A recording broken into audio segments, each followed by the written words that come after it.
दोस्तों, क्या आपके भी सैमसंग फ़ोन में कॉल करने पर आवाज़ नहीं आ रही है? तो देखिए, आप इस प्रॉब्लम को कैसे ठीक कर सकते हो, आज की इस वीडियो में मैं आपको यही बताने वाला हूँ। तो चलिए इस वीडियो को शुरू करते हैं। तो देखिए, इसके लिए आपको क्या करना है, आपको सबसे पहले अपने फ़ोन की सेटिंग्स में चले जाना है। अब देखिए, अपने फ़ोन की सेटिंग्स में आने के बाद आपको यहाँ पे कनेक्शन वाले ऑप्शन पे क्लिक करना है। अब देखिए, यहाँ पे आने के बाद आपको यहाँ पर एक मोबाइल नेटवर्क का ऑप्शन दिख रहा होगा, आपको इस पर क्लिक करना है। अब देखिए, मोबाइल नेटवर्क में आने के बाद आपको यहाँ पर देखिए एक वॉइस ओवर 5G का ऑप्शन दिख रहा होगा। देखिए, अगर आपके सैमसंग फ़ोन में ये ऑप्शन यहाँ पे दे रखा है तो आपको इसे ऑन कर लेना है। अब देखिए, आपको यहाँ पे थोड़ा सा नीचे की तरफ ही एक नेटवर्क ऑपरेटर का ऑप्शन दिखेगा, आपको इस पर क्लिक करना है। और यहाँ पर देखिए आपको एक सिलेक्ट ऑटोमेटिकली का ऑप्शन दिखेगा। देखिए, अगर आपके फ़ोन में ये ऑप्शन यहाँ पे बंद है तो आपको इसे ऑन कर लेना है, और अगर आपके फ़ोन में ये ऑप्शन यहाँ पे ऑन है तो आपको इसे एक बार बंद करके दोबारा से ऑन कर लेना है। तो देखिए, इस ऑप्शन को यहाँ पे बंद चालू करने के बाद आपको यहाँ से बैक आना है। अब देखिए, आपको यहाँ पे दोबारा से अपने फ़ोन की सेटिंग्स में आ जाना है।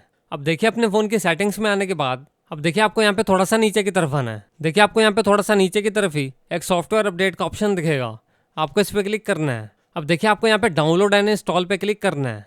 और यहाँ पर देखिए, अगर आपको अपने फ़ोन का यहाँ पे कोई भी अपडेट दिख रहा है तो आपको सिंपली यहाँ से अपने फ़ोन को अपडेट कर लेना है, और आपकी जो प्रॉब्लम है वो यहाँ पे सॉल्व हो जाएगी। अगर देखिए आपको यहाँ पे कोई भी अपडेट नहीं दिख रहा तो नेक्स्ट सेटिंग आपको क्या करनी है, आपको सिंपली क्या करना है, आपको अपने फ़ोन के पावर बटन को प्रेस करना है। अब देखिए, आपको यहाँ पर एक रीस्टार्ट का ऑप्शन मिलेगा। अब देखिए, आपको यहाँ पे सिंपली अपने फ़ोन को एक बार रीस्टार्ट कर लेना है। अब देखिए, अपने फ़ोन को रीस्टार्ट करने के बाद आपको दोबारा से अपने फ़ोन से कॉल मिला के चेक करना है कि आपकी प्रॉब्लम यहाँ पे सॉल्व हुई है कि नहीं। अगर देखिए अभी भी आपको कोई प्रॉब्लम आ रही है तो सिंपली अब आपको क्या करना है, अब आपको फिर से अपने फ़ोन की सेटिंग्स में चले जाना है।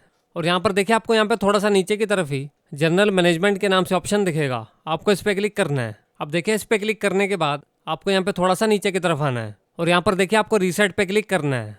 अब देखिए, आपको यहाँ पे फिर से थोड़ा सा नीचे की तरफ आना है, और यहाँ पर देखिए आपको एक रीसेट ऑल सेटिंग्स का ऑप्शन दिख रहा होगा, आपको यहाँ पे इस ऑप्शन पे क्लिक करना है। अब देखिए, आपको यहाँ पे रीसेट सेटिंग्स पे क्लिक करना है। अब देखिए, जैसे आप रीसेट सेटिंग्स पे क्लिक करोगे अब ये यहाँ पर आपके फ़ोन का स्क्रीन लॉक पूछेगा।